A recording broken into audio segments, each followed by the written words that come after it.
Welcome to the Sober Nation FM podcast, where we're putting recovery on the map. I'm your host, Jonathan Sylvester. This show is brought to you by Sobriety Engine. Do you want to take your recovery to the next level? Do you want more support, community, and fellowship? Sobriety Engine is an incredible free online community of men and women supporting each other in their recovery. You can get a ton of great tips, resources, and guidance to help you succeed in recovery and in life. Visit sobrietyengine.com to join today. Sober Nation FM is also brought to you by Recover Health. If you're ready to get fit and start living a healthier lifestyle, all while supporting your sobriety, then you can learn more about having me as your own personal fitness and nutrition coach at rcvrhealth.com. And whether you're listening to the show on Spotify, Apple Podcasts, or watching on YouTube, please share this with your friends. Follow, subscribe, and leave a review. Nation, let's hop right into today's episode. Today, I'll be speaking with actress, author, recovery coach, and new mom, Jessica Landon. Thanks for being here with me, Jessica. Thank you for having me. So excited. Yeah, I'm excited too. And you have a really incredible story that I've just been reading bits and pieces of. And I know I want to hear about it. I know our listeners want to hear about it because I'm sure that we're all going to be able to connect with it and benefit from it. So what was going on before you entered recovery, and how did you actually end up getting sober? Well, it was a very long process. Let's see. I went to my first rehab in the beginning of 2009. But my drinking, I pretty much became an all day, everyday drinker from like 27 on. So it was like every night, I was very functioning up until then. Okay. Could party and like hold it together. But then I was pretty much like all day, every day, the 24/7 vodka drinker from like 27 on. So went to my first rehab in 2009 because I had become super dysfunctional. I couldn't, I was just bruised everywhere, like dropping weight. My family really didn't know what to think because I held it, it was a secret that I was pretty successful at keeping at bay. So finally got honest with them because it was like they didn't know what put me in the hospital for what they didn't know what was going on with my health. And so I opened up to my parents about it. I detoxed in a hospital, and then they sent me to I couldn't stay sober. I got out and started drinking. So they went to my first rehab in 2009, and then from that point on, over the course of like 6 years, because I got sober, my sobriety date's January 3rd, 2014. So for like 6 years, it was just in and out of psych wards, 9 rehabs, felony DUI in 2012. I hit a family of 7, and then wow. It was just like bottom after bottom in rapid succession. And I would always go from just physically being like, looking put together to like literally missing teeth, homeless on the streets, like dreads in the hair overnight. It was insane. Wow. People like in the program I got the nickname Chucky because I looked like a crackhead doll. When they would see me on the street, or just come out of it. But yeah. Anyway, so I pretty much could not. I think I got like 8 months in those. One time I got 8 months, but other than that, I couldn't get longer than a week. And so it had to get really, really bad. And my bottoms started happening, and they just got worse and worse and worse. In 2013, I had a brain hemorrhage. I fell over the railing of this like tall staircase drunk, and I didn't crack externally the skull, but I had a brain hemorrhage in the inner part of my brain, and had to have they had to detox me. And then I was having grand mal seizures, and wow. I was paralyzed on my left side, so they had to do emergency brain surgery. This was up in Napa. And then I miraculously recovered from that head injury and was at my parents' for about 2 months. I mean, I recovered quickly too. It was really a miracle. And then I came back to LA and I did it all over again, and it got way worse. And I was homeless within just days of relapsing. And then I met this guy, ended up in Linwood. I had all these, you know, cause I was on probation for the felony DUI. I had all these like, you know, public intoxications and all these things. So I had like a warrant out cause I didn't show up for court. So anyway, needless to say, got booked at Linwood, was in jail for a month, which was traumatic in and of itself. Couldn't wait to get out and drink. And I met this guy, this vet street musician that was like staying at this hoarder's apartment. He let me just stay there and basically drink myself to death. I got down to 78 pounds. I couldn't walk. I was pretty much immobile for over a month, just drinking all day, every day. And because I wasn't getting up, I was urinating and defecating on myself, and the acid from my urine burned holes in the bony parts of because I was just laying on the floor getting bed sores. And so I got a blood staph infection. All my organs started to fail. Someone called 911. The ambulance came to get me, and went to Brotman, and my BAC was 0.533. I was just dying. I mean, I was almost dead. I needed 2 blood transfusions immediately. I had a specialist for every organ, and I was in ICU for over 2 weeks. And I remember overhearing my dad say to my granddad, this was the first time I came to. Mm-hmm. And I heard him say, well, it looks like she's going to make it. And I just thought, what did I really just do it all again? Am I back here? Like, it was just I mean, not blackout. I wasn't blacked out. I remember everything, but I was so numb that it just hit that first. It's such a terrible feeling when reality seeps in. I'm sure you know, the knots in the stomach when it just hits you, everything you've done, and the agony your parents have endured during all of it. Yeah. And I remember the doctor coming in. It was just the stupidest question to me when I was, you know, on my deathbed in ICU. And he's like, so do you want to be sober? And I'm thinking to myself, do you think I'd be in this position if I wanted to be sober? Yeah. Fuck no, I don't want to be sober. No. I wish I could live and drink 24/7. That's what I wish, but I can't. I had to choose. I was at a fork in the road. I had to choose life or drinking and death. So it was like, what am I going to do? And I wanted to live. Maybe it was only 1% more than I wanted to drink, but I did have the will to live. Yeah. And I had to choose then. So, and you know what I think, because a lot of people ask like, well, why was that the shift, you know, other than it being, you know, death and a horrific bottom. Right. Yeah. But it was really a shift for me because it was such a painful, it's like the best way to describe it is the pain associated with my drinking finally became greater than the pleasure from drinking. Yeah, that makes sense. And that took so much, you know? And then it took a lot to recover physically. Like I didn't just like come out of the hospital and I was fine. I was still 80 pounds and very anemic. And so I was weak, and it took a very atrophied. I mean, I was a stick. And so it took a long time to be able to walk regularly. I had neuropathy for a long time, pain in my ankles, and couldn't walk very well for a really long time. So because it took so much effort to get my strength back and start getting physically healthy and feeling good, I think that really it was beneficial to have that, just the effort I had to put into it. It was like, I'm not going to just give this, I'm not going to throw in the towel easily, even though those first 3 months are so difficult. It took 3 months to get healthy. So that was to my benefit, to my advantage. You know what I mean? Just having that desperation in physical health. But anyway, so the first year I went to tons of recovery meetings.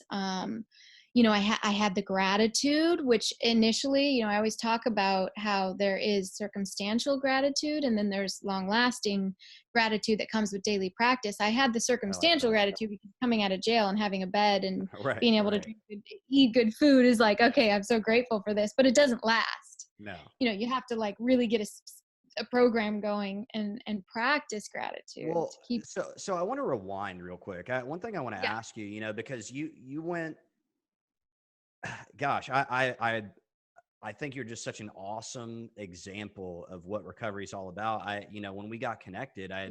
I had seen a little bit, like I said, little bits and pieces of your story. And as I started reading it more and more, and just, I think you're just such a good example. It's like when I see you now, and I'm sure when someone else sees you now, like on social media and stuff, on Instagram, it's like I'm reading this story and I'm like, this just does not match. Right. It's You like know, cognitive. like That's right. what I'm just, I'm just trying to imagine it's just so incredible. But what I wanted to ask is you went in and out of all these institutions and rehabs and jail. And I'm thinking about, because I know many of us, including myself, have this first moment where it's like, okay, things are not working out. Like I've gone from kind of functional, like you described, to, maybe I have an issue here. Some circumstances have forced me into this first rehab. Like what was it? What was going on internally when you went to that first rehab?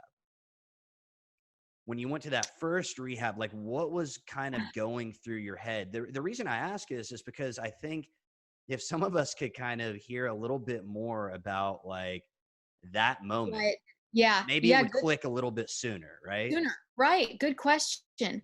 Well, I'll tell you, I was really in denial about the seriousness of it. I thought it was like, this was my perspective going in to my first rehab. Oh, I overdid it with vodka's really what did it. What was the problem? I just need Okay. to get back to white wine Okay. and I'll be Okay. okay.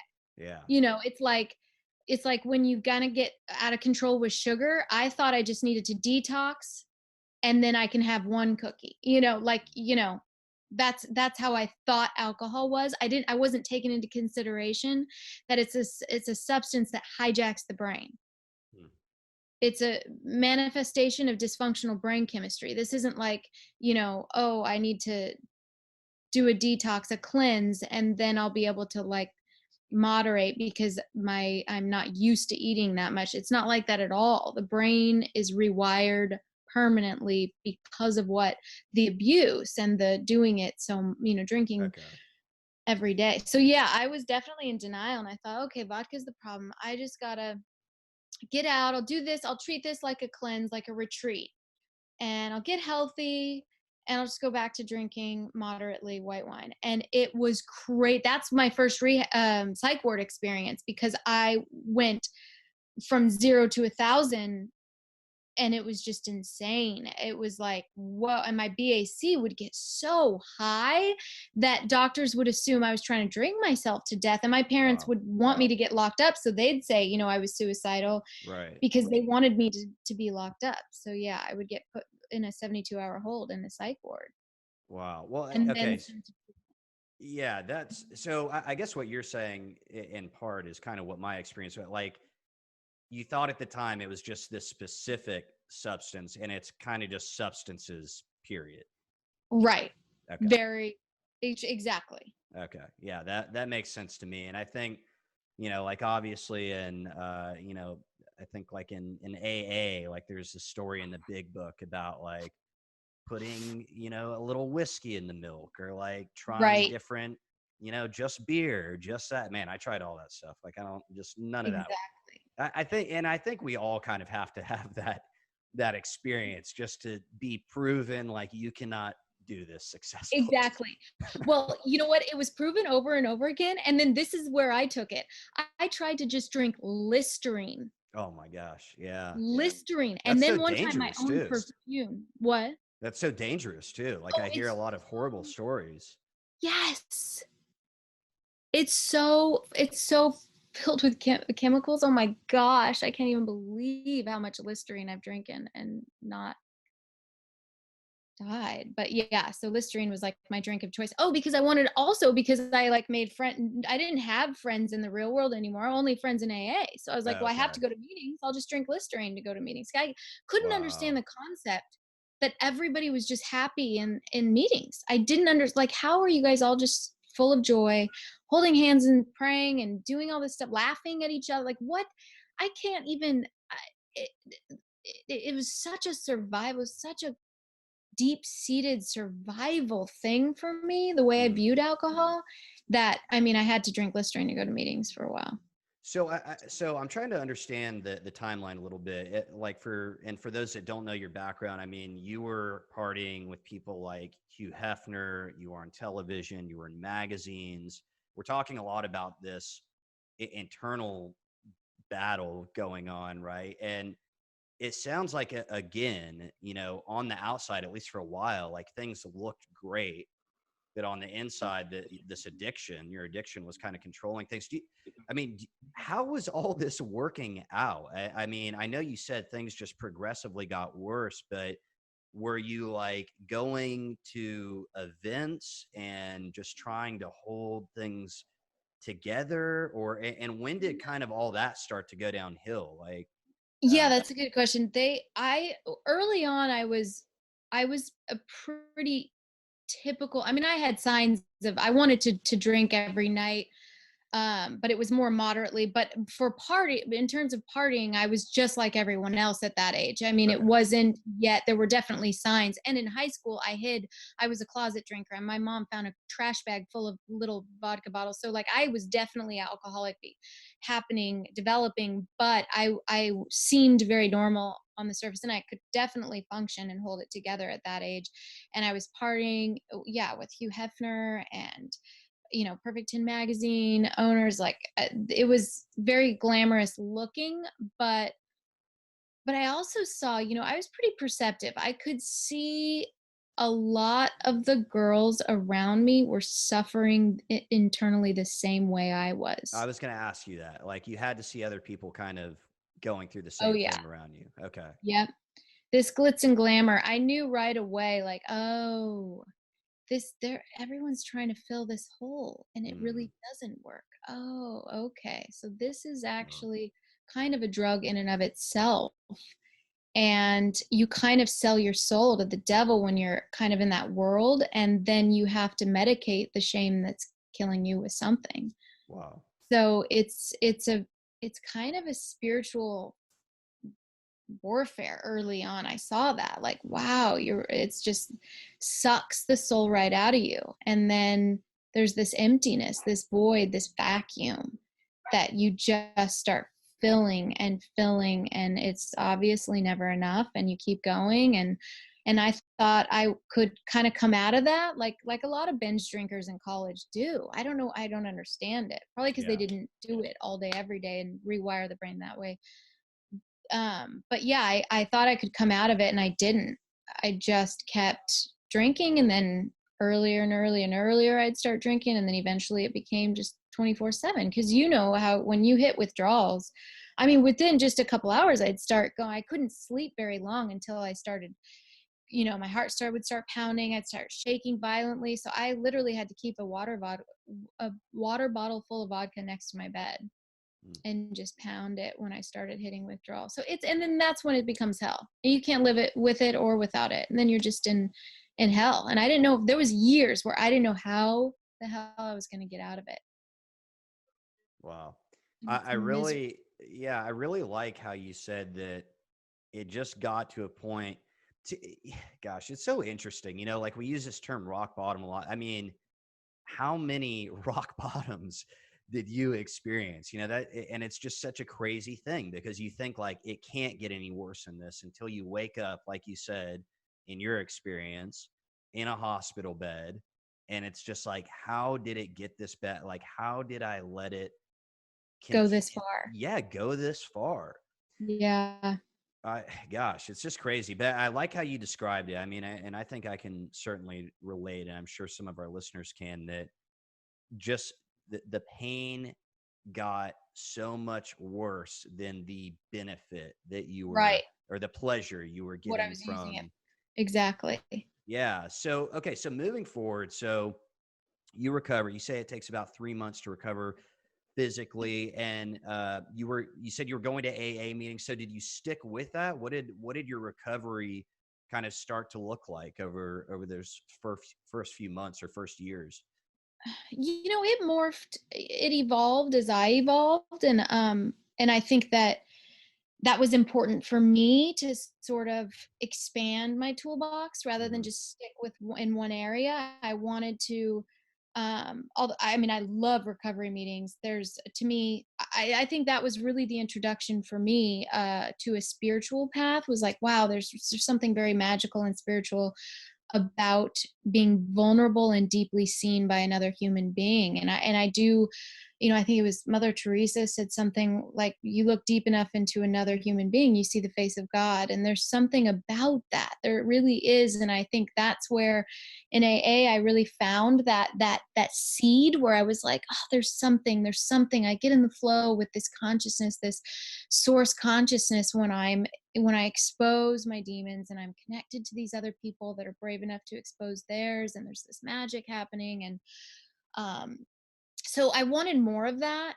And I was introduced to A Course in Miracles. I read this book by Marianne Williamson called A Return to Love, and I loved it so much that I had to get the book A Course in Miracles. And I got in this like study group with other women that were not all alcoholics or people with substance use disorder, but some of us were. And it's really there's like a workbook. So there's a text and then a workbook that have similar steps. A lot of the principles are similar to AA, but it's a spiritual psychotherapeutic program that's like, Okay. so it deepened my spiritual path even more. And for me, that was really important, because that's really what I hang on to. That's what's kept me. That's what I attribute to my sobriety now. Other than, I definitely had that shift in perception. I also, in A Course in Miracles,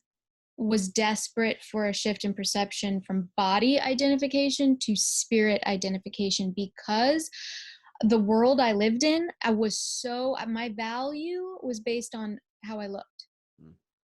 I was also abused sexually at a very young age. So that cognitive framing set me up for just a life of superficial hell, thinking that my body was my value, when it's nothing. It's the shell that encases my, my spirit, my heart and my mind. So I think that was a real game changer for me in my recovery. And it's just been, I think, as I evolve, it's just morphs along with me, and I'm open to all paths of recovery.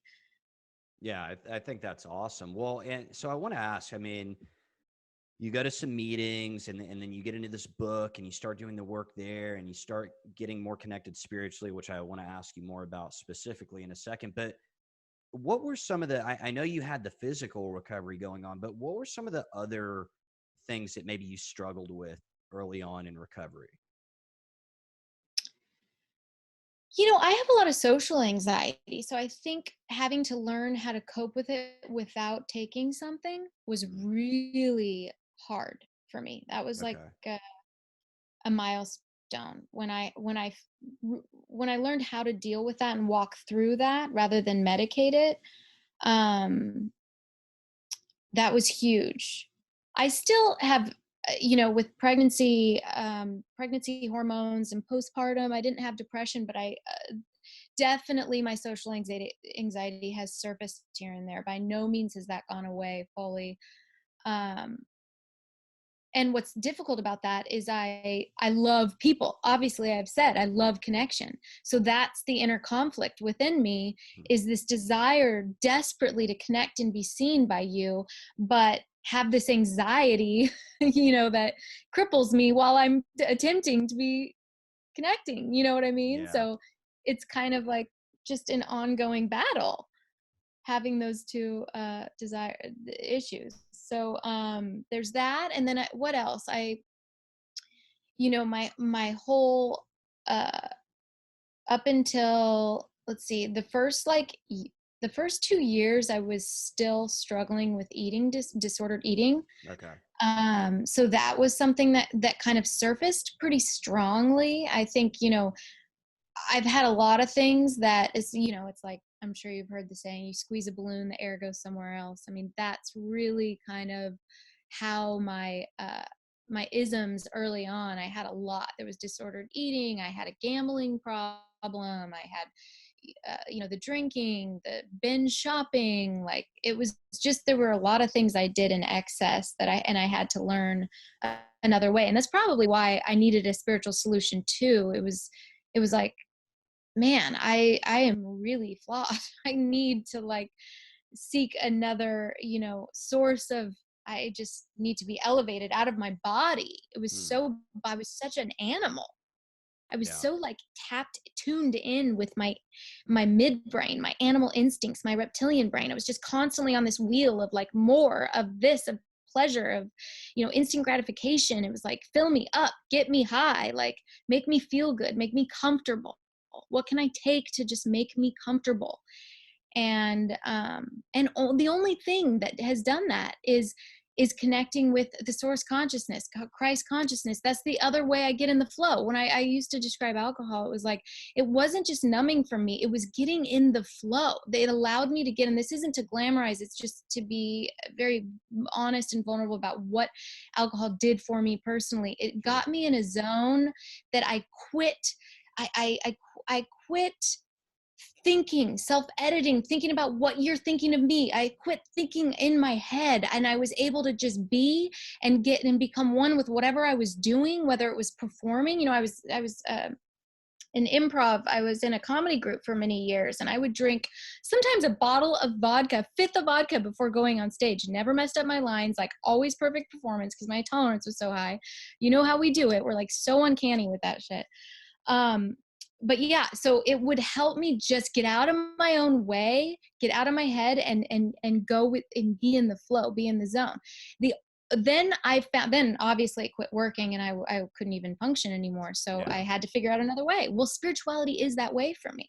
Hmm. When I become one with that thing, that elevated source consciousness, I get in the flow, I get in the zone whenever I'm speaking. If I go perform this, or if I do this, or whatever it is, I can actually get out of my own way, get in the flow, and I feel it. I feel this like connectedness, this like one with a higher source, a higher being. And I don't know. It's like you're just in the pocket. I don't know how to explain it, but it's Yeah. No, I get that. I mean, I think, and I've heard it described a lot of different ways, but it's really, we need something that's going to essentially, this is putting it really simply, but going to replace what alcohol and yeah. substances were giving Yep. us. I mean, that's the Yep. bottom line. And you kind of A touched lot of on the, people it's exercise. yeah, exactly. That was me. Like, and that still Right. is to some degree. And it's, and some people might say, well, but now you're just addicted to this thing, or you're just, and it's like, yeah, but you know what? Right. It's not killing me. I'm not bringing everyone's shit to No. the pawn shop so that I can go to the gym.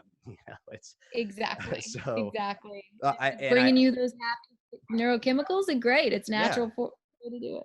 absolutely. And I like how you touched on, when you said you saw other people trying to fill this hole, and you said, that you just saw like these, this addiction presenting itself in different forms. I mean, I remember early in recovery, like telling some of my buddies, and they were just kind of laughing at me. I mean, they understood, but they thought it was almost funny. Like, I got super addicted to buying sneakers. Like, I had like millions of pairs of sneakers, and I would be up to the point where I would wake up in the middle of the night Oh to my gosh. check eBay auctions to buy Shut up. sneakers. And it's like, Oh my gosh. so it's like, it sounds like this stupid thing, but it's that same Concept. behavior presenting itself different ways. Right. Yep. So you were just talking about the spirituality, part of all this and how important that is to you. And I get that. And I think whatever we call it, whatever it looks like, we all need that to Mhm. some degree.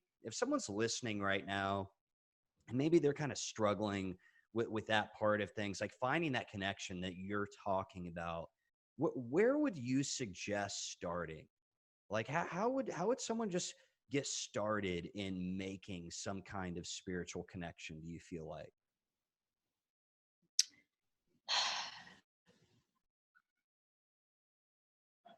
I mean, I always recommend A Course in Miracles, or actually, the best is A Return to Love, because it's a reflection on the Course in Miracles, and it's um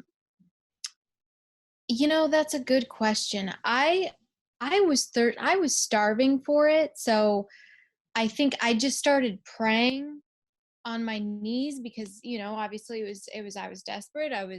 Had this low bottom. Of course, that's subjective term, but I had this low bottom and I was desperate enough to just get on my knees and see what happens. I wasn't raised in religion. I wasn't raised with any spiritual backbone. So I was starving for something, some other way. And I just thought, I'm just going to start doing it and see how it goes. I'm just going to start praying. And if it's a placebo effect, if it's a psychological thing that happens, well, I'll Mm-hmm. just go with it. But I really did start having a shift in how I saw other people. I would pray, for just helps give me new pair of eyes, see people differently, and things just started changing. And I started writing gratitude lists, and I'm trying to think how I would.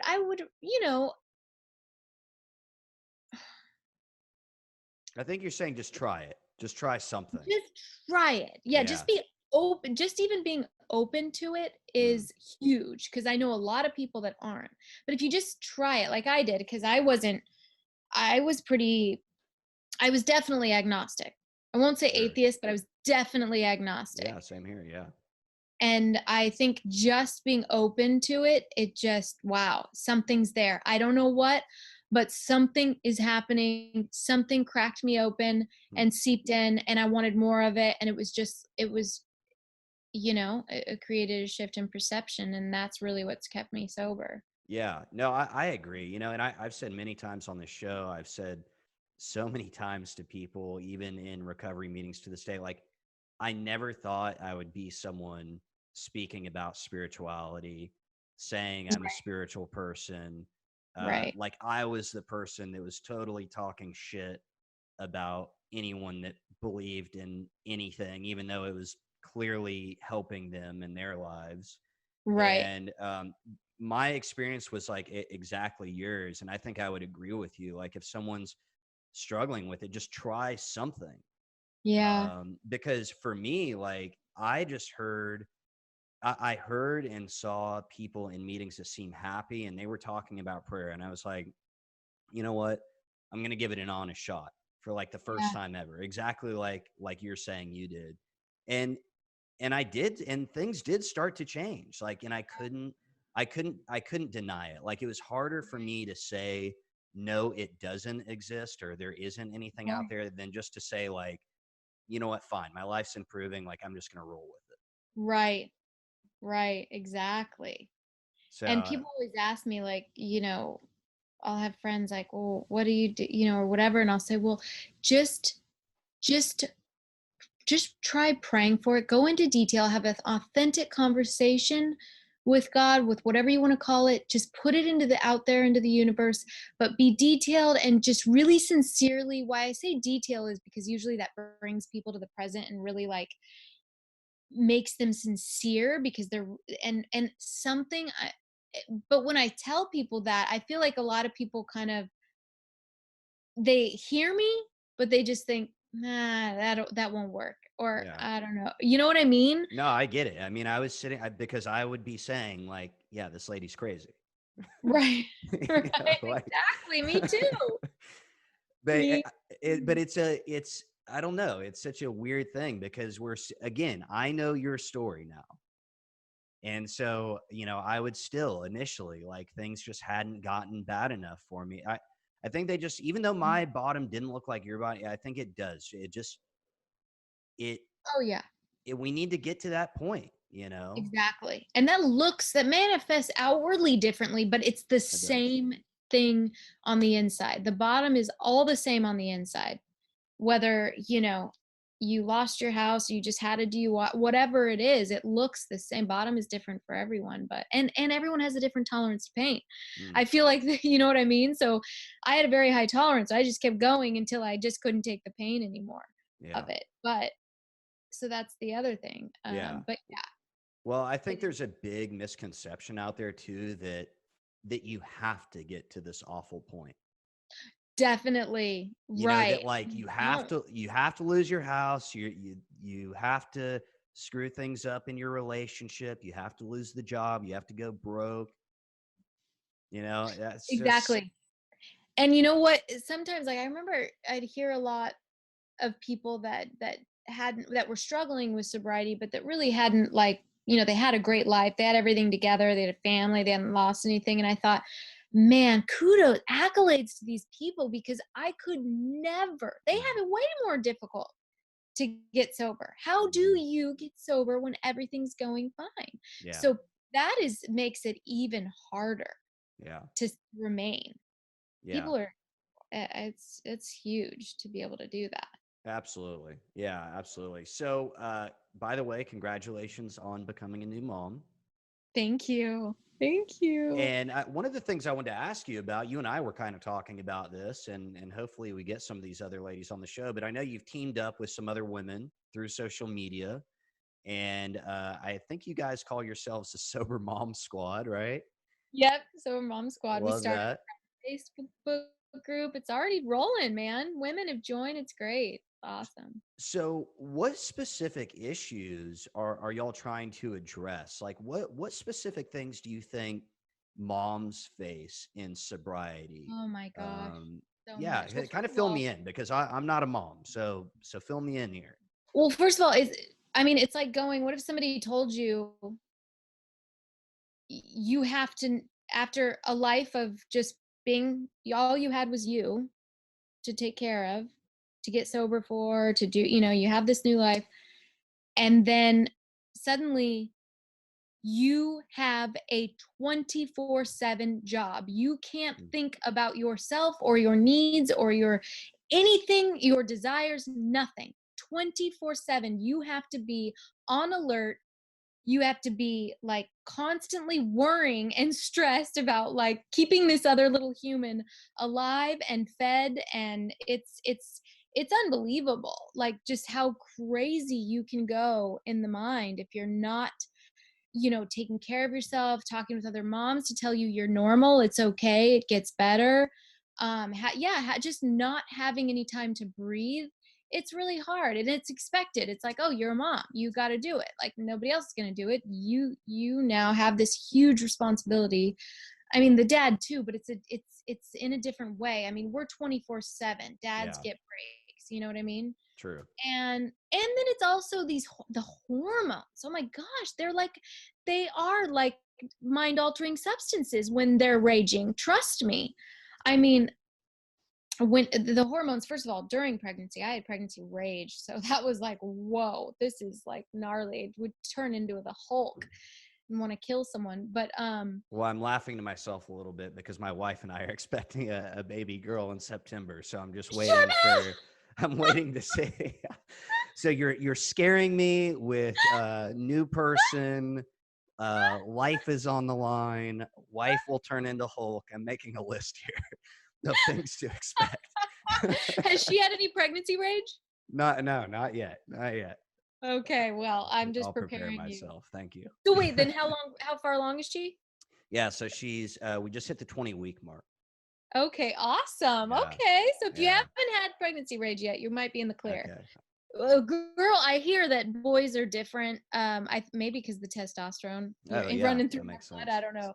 But anyway, so yeah, and you also feel there's a loneliness that comes with motherhood, and I don't know if it's just because it's so exhausting and you're so taking care of it, and you start to feel just, I guess, kind of neglected and lonely, and feel like you're you know you've lost yourself. I had a mourning period, grieving period of like the life I once knew, and all I had were my dogs and me, and I could do whatever I wanted at any given time, and I was independent and nobody depended on me, and I could do what I wanted, and then suddenly boom, it's all gone. So that's very normal though. And so you need these other women to say, oh, I went through that too.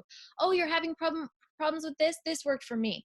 It's different. Sobriety looks different. You have different ways of being able to stay sober when you're a mom. Like, oh, I just got the advice, you got to get time to yourself, wake up at 5 a.m. and get that hour before the babies and your significant other are awake. Wake up early to have that time to yourself, or else you will die. You will go crazy. Like, you have to have that moment, that time to just pray, do your meditation, whatever it is that you want to do. Read, I used to read all the time, and now I'm just like literally all I think about is how to protect that baby. Like Yeah. constantly. And it's funny because that baby, that on Netflix there's this docu-series called Babies, and they talk about how a mom's amygdala is like lit up after she gives birth. It's like constantly lit up. It's different. It's not that way with dads, but the woman is constantly in stress mode and hyper vigilant and constantly thinking about that child. It's just Wow. nature. Wow. Yeah, Yeah. that's interesting. So it sounds like a lot of really what you're offering, or this group offers, is a lot of clarity for moms, and Mhm. just like, hey, here's I guess in like a lot of recovery meetings do, but just specific to moms, like, hey, here's what's to what you should expect. Here's some things you can do, like Right. get up early in the morning, make because it made a huge difference for me. So that's really awesome. Yeah, and I think that mental health is that aspect of the hormones affect your mental health. So and that's obviously affects sobriety. So I think that's what's sort of unique to it is like, hey, you got to stay sane, stay sober. Here's some thing guidelines, or That's tips. really awesome. That's really awesome. So I'm sure the moms are loving that, and I'm Yes. sure the dads are loving that too. Yeah. True. It's good for Exactly. everyone. We can vent and get it off our chest. Yeah, absolutely. Now, one thing that clearly you've done is you've really embraced this idea of recovering out loud, and so you wrote a book, as I mentioned earlier, Human on Fire, your social media, your podcast, Real Talk 100. You've really laid it all out there. And one thing I wanted to ask is, like, what made you to decide to do that? Like, and why do you think it's important to do that? Why do you think it's important to share this experience that you've had? For me personally, it was really a survival thing. I thought, you know what? The Mm. only way I'm going to stay sober is I got to expose myself. I got to be out open and out there with it so I'm accountable. So because also I feel like the way I look, I was so sick of hearing like there's no way you could, because of the way I look like a hold I'm a responsible human being that could never look or do or be that debaucherous. But that juxtaposition I think was important to say, hey, look, I'm this low life under the bridge alcoholic, and the disease is that's who it affects too. Mm. It doesn't discriminate, like they say. It affects all of us. And I also noticed that the people that were moving mountains in terms of stigma, in terms of eradicating stigma, were people like Robert Downey, who were had a spiral in the public eye and then redeemed himself. I mean, talk about redemption. I mean, now he's on fire, people love him, and it's like, wow, anyone can have and no matter how low you go, you can recover. If I can recover, anybody can recover. So it's always possible to turn your life around. So I think just kind of being that symbol for bringing hope to a situation that's so dark and so judged and so stigmatized and pigeonholed, and people have this idea of what it looks like. And I felt obligated to show, hey, look at me and how bad I was, and I've recovered. So nobody, have compassion for these people. And I also wanted to talk about how horrific, show these like pictures that would let people see the hell that it is. Because people think, oh, you're an addict, you just want to have fun and numb out and escape. And it's like, no, no, no, this is hell on earth. There Mm. is no greater hell than being trapped in a mind, being addicted and physically dependent on a drug that is killing you, but that you can't physically get off. You can't stop wanting it, and knowing that you're emotionally injuring your family and just what you're doing to people, and then you have to, so I wanted to show that agony as well. And I thought, I have to be open about this because staying quiet for me, remaining, anonymous, which I definitely respect the anonymity factor of A, because it's not my business to tell someone else's story and vice versa. That should always be respected, because, in business, and sometimes, yeah, that I understand that. But for me and uh my personal belief is that when you come out there, it is added so much to my recovery, because I've invited so many others to, share theirs, and just the connection and the community. Obviously, the community on social media is incredible, Yeah. so supportive. And then you are accountable. It's like, whenever I've ever thought of, and I haven't really gone down the rabbit hole of like, oh, I should drink again, but if it ever pops up in my head, it's like, oh, but I would disappoint all of the people I've connected with. I Mm. couldn't possibly do that. And then it's just like out of there. So that's the benefit of really being recovering out loud. Yeah. No, and I guess like I ask that question a lot, and that's a great answer. I mean, I think I would probably give a lot of the same answers myself. Number one, I think, like, and you just reiterated it, it's number one, this is giving me so much accountability. Right. This is giving, Exactly. just telling people like, hey, what's going on. But I also think you are really doing a service, and like you said, and sharing those photos, like my dad, for instance, like he just does not understand like like he smoked a joint one time, I think, like didn't like it. I Said know he he. like stopped drinking years ago because he just like he didn't okay, I think this is like describing this so well. He said he didn't like the feeling of being out of control. And I Oh was my, like, yeah, I liked the feeling of of being being out of out of control, control. Yeah. but like you said, like those pictures that you share in your story, like a lot of people don't understand, like, hey, this is not, you see it as partying. And what I'm experiencing is totally different. Hell. And yeah, Right.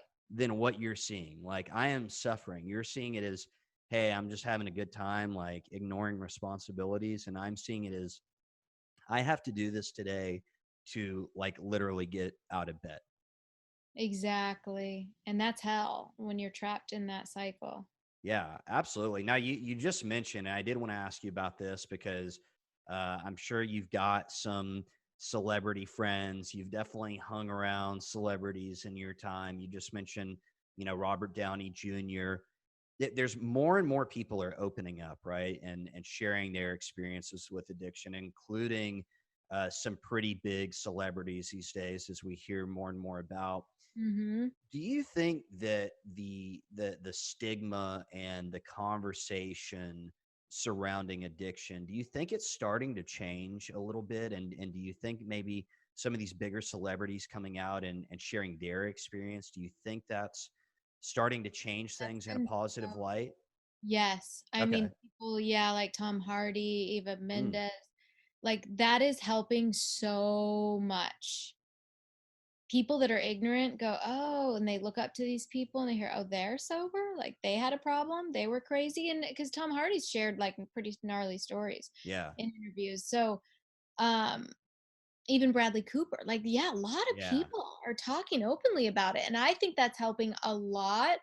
I think people are becoming a little bit more aware and educated on addiction and the manifestation of dysfunctional brain chemistry, because look at the opiate epidemic, and that is no fault of anyone but the pharmaceutical companies. And people are realizing, oh, my granddad was hooked on opiates. He was an addict as a form of addiction right there. I mean, so as people are getting more and more afflicted in some way, they Yeah. know someone, they're realizing, oh, this takes all shapes and forms, really. It's just kind of a brain dysfunction, and it can happen to anyone. Hmm. Yeah. Really can happen to anyone, I believe, if you stay No, on a. that's true. I mean, interestingly enough, I mean, going back to my dad again, like he said, like, "Oh, I don't get this." Like he would ask me because I was taking pain pills for a while, like, "What is it? What does it feel like when you take? Like, why do you like taking these pills?" And then, we were talking like a few months later, and he told me that at one point he was hooked on opiates, like not like he was Um, doing the same things I was, but just like right. physically Physically, right. hooked on them, so it Yeah. really, I mean, it really can. And obviously I was kind of taking things to a different level, but Right. um yeah, I agree. And I think it's interesting too, because being sober, I mean, I've said this many times recently, when you see, it being talked about on TV or whatever, like it kind of is becoming like the cool thing almost. Like my wife watches what is it?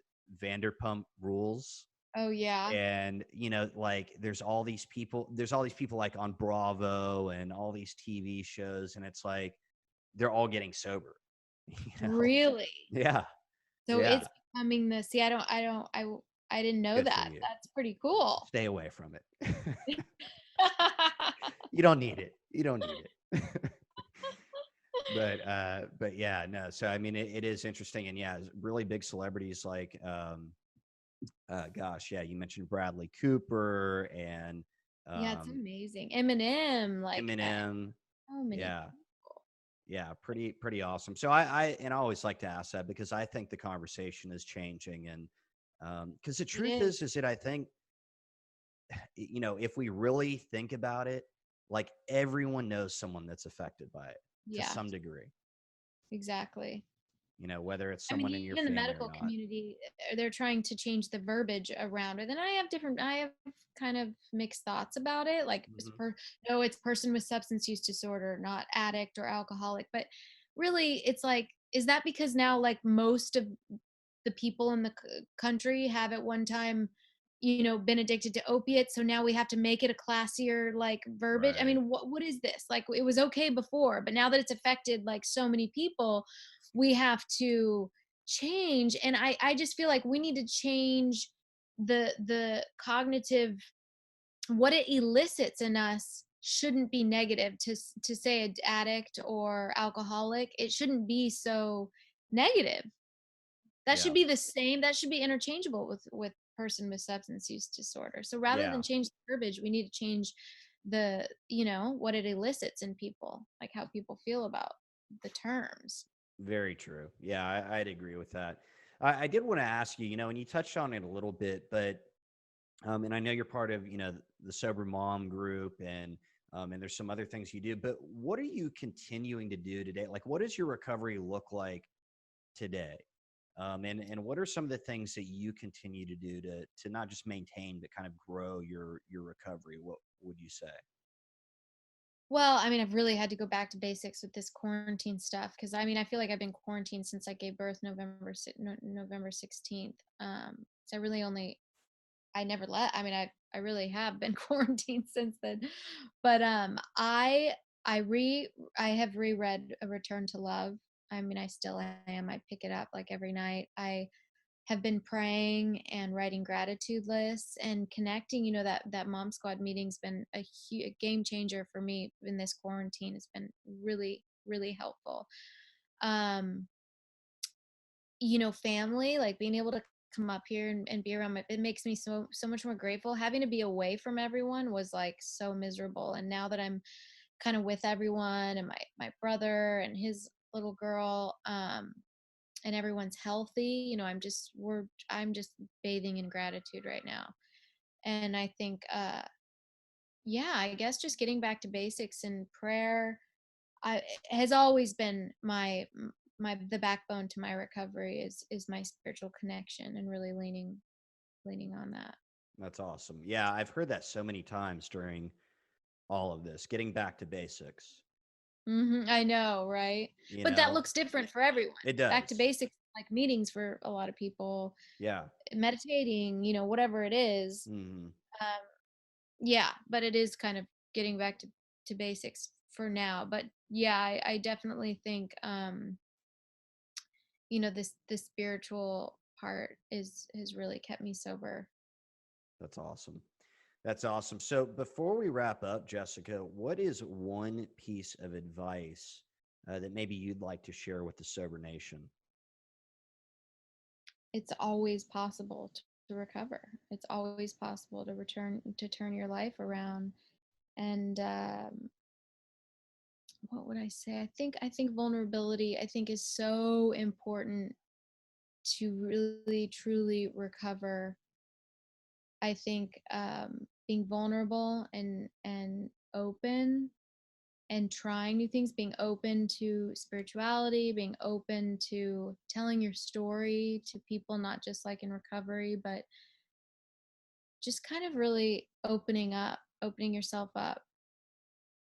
Yeah, no, that's awesome advice. And I think, again, just the fact that you have opened yourself up, has, I'm sure it's helped so many people. And I really like how you just said, open yourself up, if you're willing to people that aren't in recovery, because, at some point someone might, how do people know where to go if everyone is anonymous?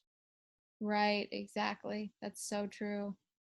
That is, And I might not have found recovery, and if it was for everyone just being secretive about it, basically. So exactly. that's really awesome advice.